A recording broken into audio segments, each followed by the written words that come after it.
avons besoin d'une Côte d'Ivoire reconstruite. Soyons déterminés et engagés.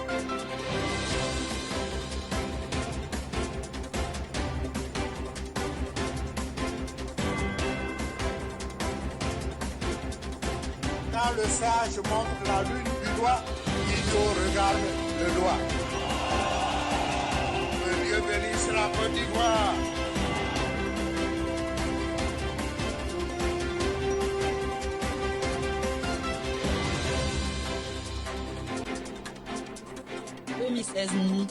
Et moi, il faut voter constitutionnel pour qu'on ne pas élection.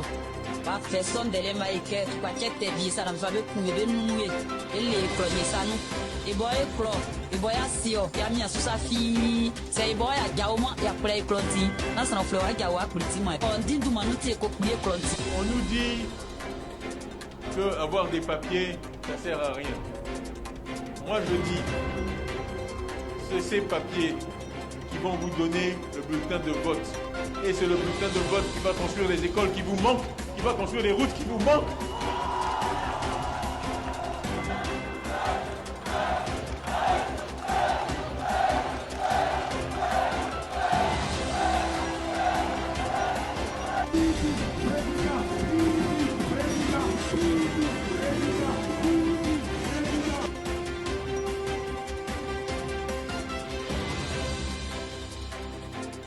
L'ancien président revient dans son pays après 10 ans d'exil, un retour permis par son acquittement de crimes contre l'humanité par la justice internationale. Laurent Gbagbo donc qui est arrivé à l'aéroport d'Abidjan. Il y a donc cette foule autour de lui.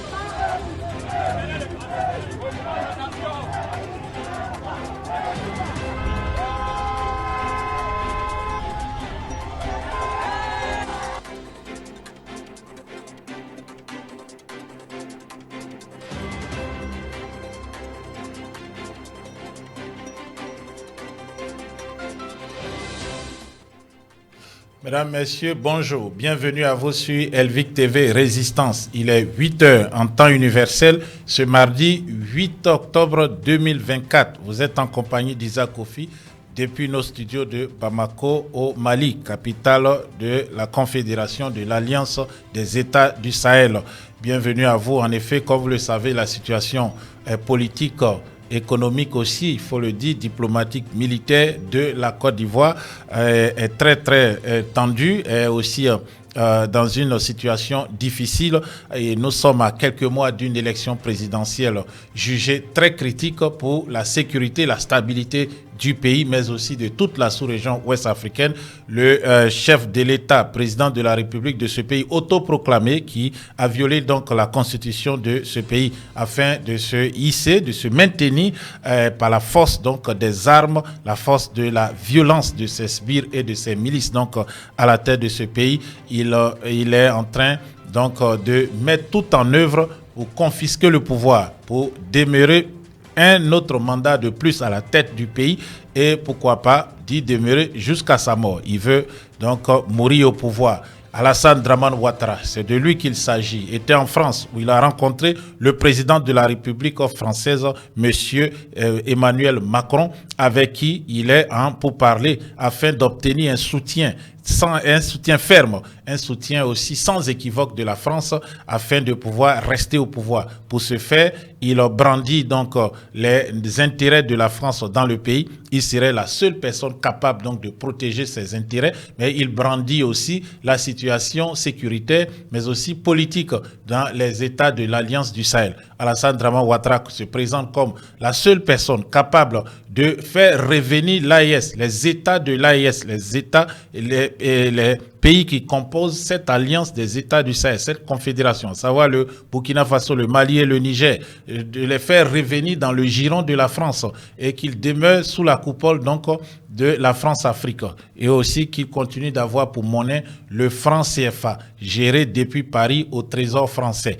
Mais Alassane Dramane Ouattara et il faut le dire, il a son talon d'Achille, il a des difficultés, c'est sa santé qui est chancelante, c'est un octogénaire avec une santé chancelante.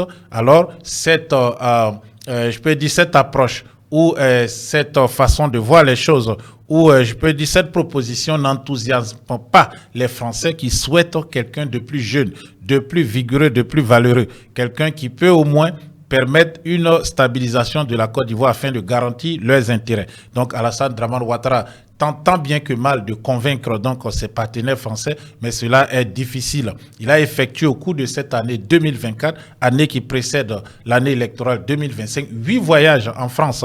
Il va sûrement encore s'y rendre très très bientôt. Il y a un autre sommet, le sommet de Hambourg, donc le sommet donc sur le développement durable dans le monde, qui va réunir des chefs d'État et de gouvernement à Hambourg, en Allemagne, en République fédérale d'Allemagne. Donc, M. Ouattara va sûrement partir donc, à Hambourg et peut-être, pourquoi pas, faire escale à Paris où il va encore s'entretenir avec Emmanuel Macron. Ces nombreuses visites en France, ces nombreuses rencontres avec M. Macron, en Côte d'Ivoire, on les présente comme une façon de montrer que les relations bilatérales entre la France et la Côte d'Ivoire sont au beau fixe, que la Côte d'Ivoire est un partenaire privilégié de la France. Mais non, tout le monde a compris qu'en réalité, c'est la France, c'est M. Macron, depuis l'Élysée, qui dirige la Côte d'Ivoire, qui demeure sur Alassane Dramane Ouattara une colonie française, où le gouverneur de la colonie, M. Ouattara, qui veut aussi aller au-delà donc de cette colonie, c'est-à-dire renvoyer tous les États contestataires dans l'enclos colonial français.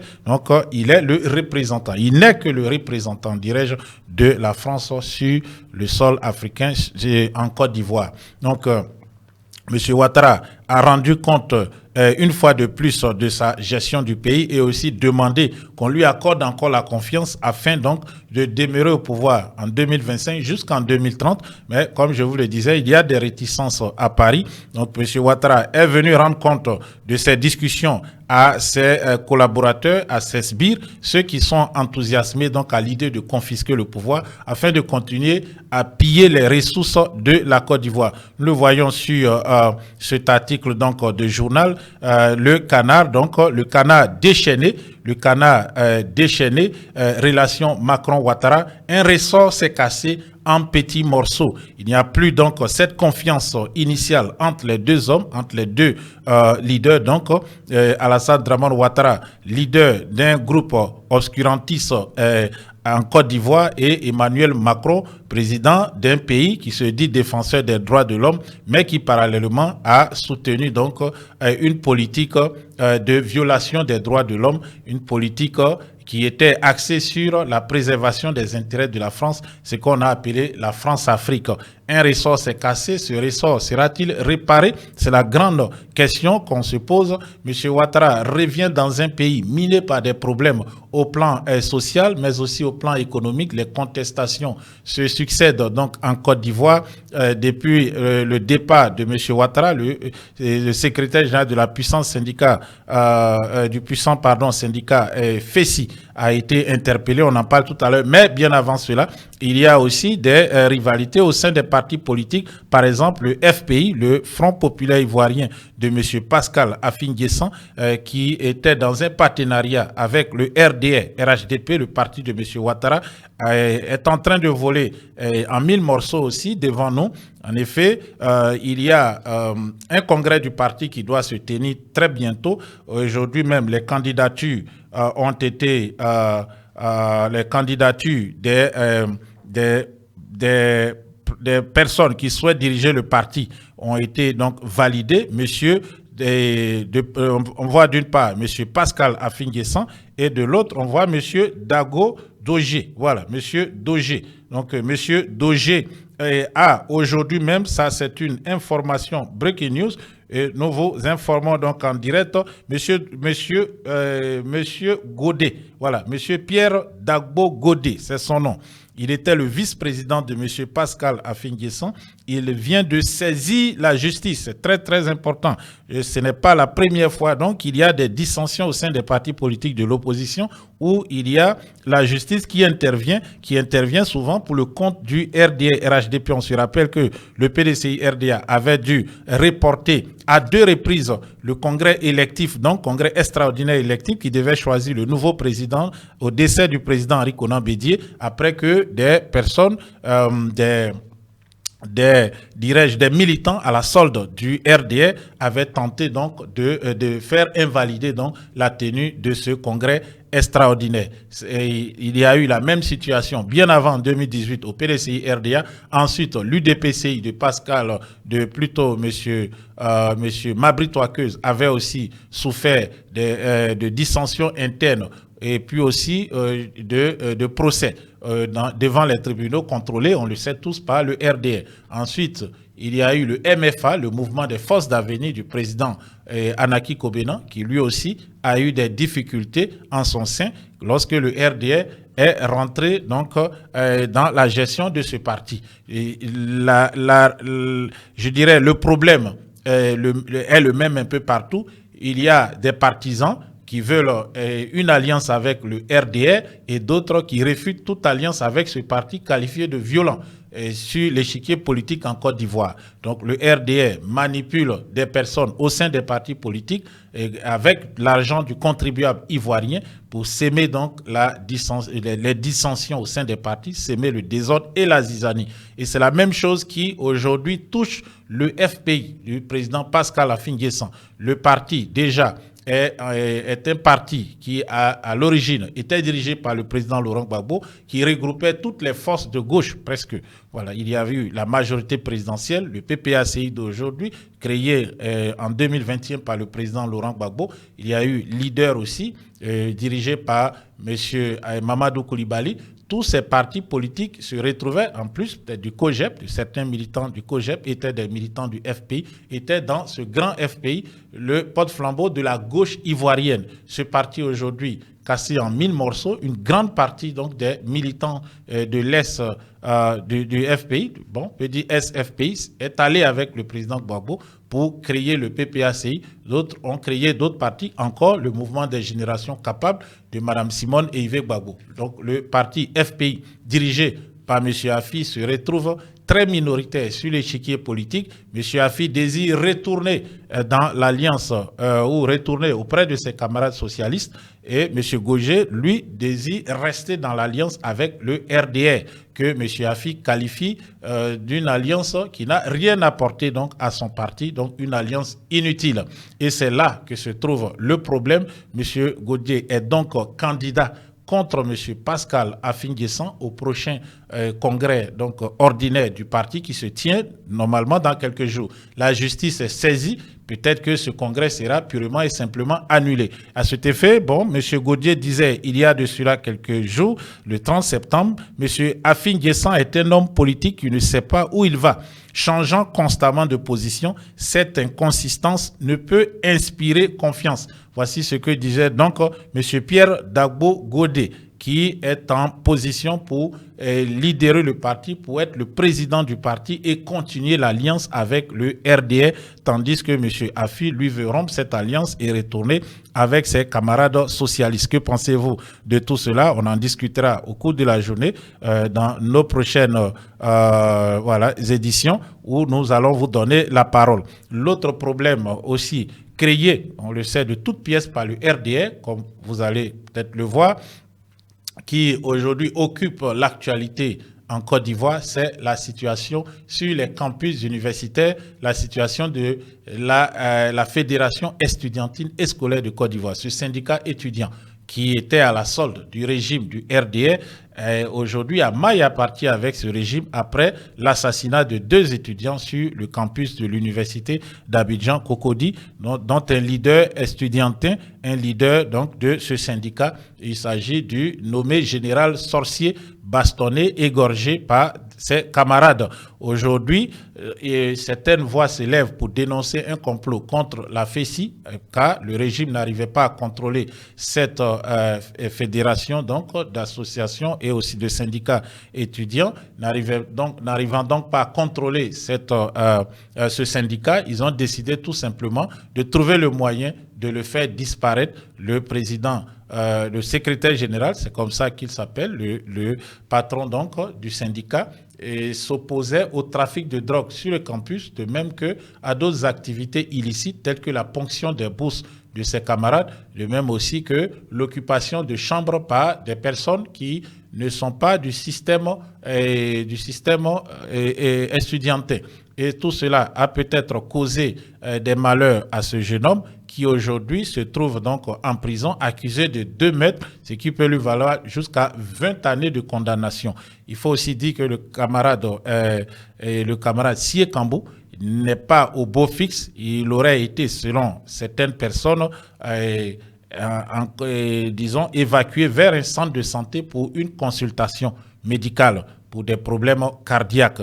Bon, il y a, vous le savez, des journalistes qui en parlent sur tous les plateaux de télé. On parle de cette affaire et on attendait aussi que des élus de la nation se prononcent et ça n'a pas tardé. Le député maire de la commune de Tiasalé, l'honorable Assalé Tiemoko, était sur le plateau du Talk, la chaîne de M. Fabrice Sawignon, Live TV. On l'écoute. Et puis on va écouter Élisée. Ce que je dis, c'est qu'il y a une démission inacceptable de l'administration universitaire devant une organisation estudiantine.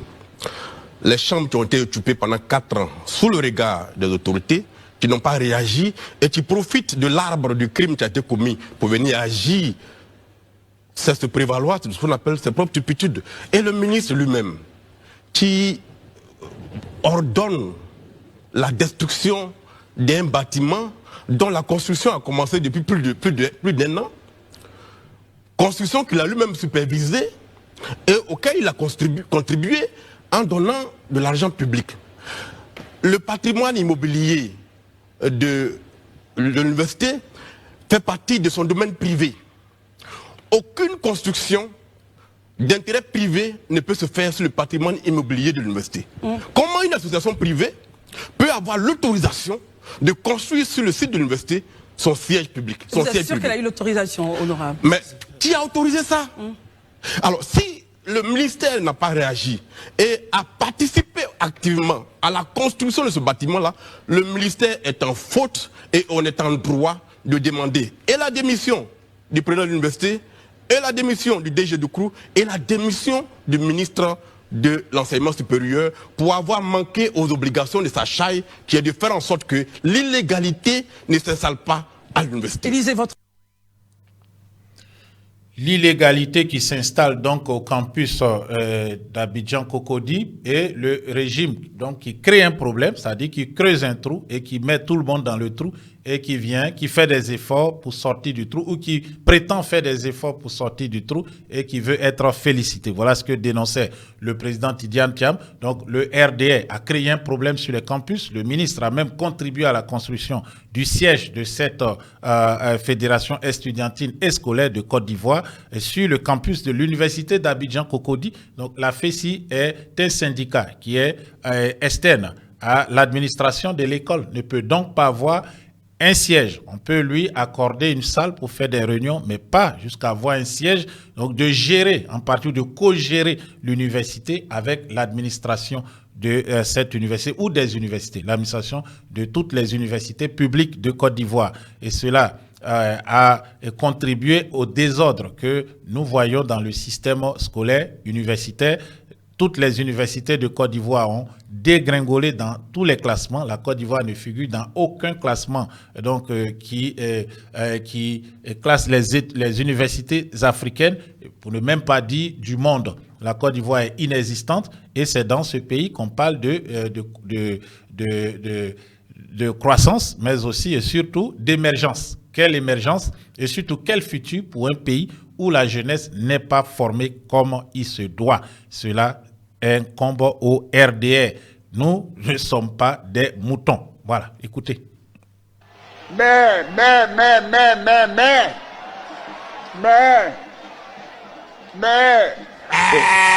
attention, mais je ne le ferai que je veux que tous ceux de ma génération comprennent que notre temps est passé. On est mouton d'ado, on est mouton pion d'ado.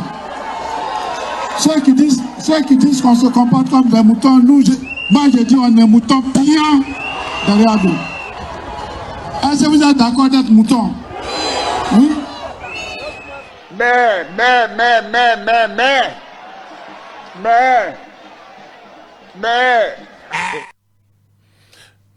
on est mouton bien, disait celui qui fut un temps ministre de l'enseignement supérieur et qui a supervisé donc la réfection de l'université ou des universités publiques. 100 milliards avaient été donc débloqués à cet effet. L'argent n'a pas servi à cela. L'argent a été détourné en grande partie. Et aujourd'hui, les campus universitaires en Côte d'Ivoire sont comme des bidonvilles. Les étudiants sont livrés à eux-mêmes et doivent étudier et prendre la relève des cadres d'aujourd'hui dans la Côte d'Ivoire de demain. Comment est-ce que cela peut être possible? C'est la question qu'on se pose.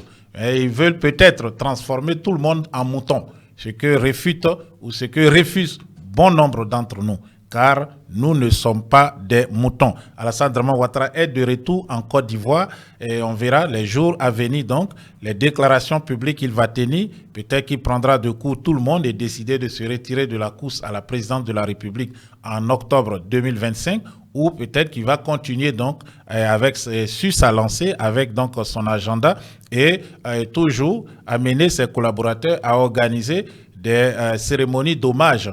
Les cérémonies d'hommage donc où on célèbre sa personne, et cela pendant que le peuple ivoirien croupit dans la misère, le peuple ivoirien souffre, les routes sont impraticables, les produits agricoles ne peuvent pas sortir, il y a des inondations à Soubré, il y a des inondations dans d'autres localités de la Côte d'Ivoire, il y a des milliers d'étudiants qui ont été jetés à la rue en ce début donc d'année scolaire et universitaire. Il y a des personnes qui n'arrivent pas à se faire soigner, il n'y a pas d'hôpitaux presque fonctionnels à l'intérieur de la Côte d'Ivoire, et surtout les leaders politiques de l'opposition et la société civile aussi est traquée, elle est malmenée. Il y a un climat donc de terreur en Côte d'Ivoire. Tout cela donc pour confisquer le pouvoir en 2025.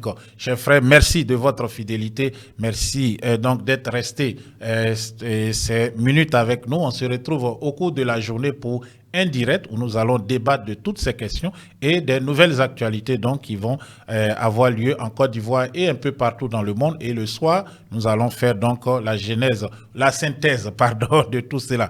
Merci une fois de plus. On se retrouve tout à l'heure. C'était Isaac Kofi depuis nos studios de Bamako pour Elvic TV.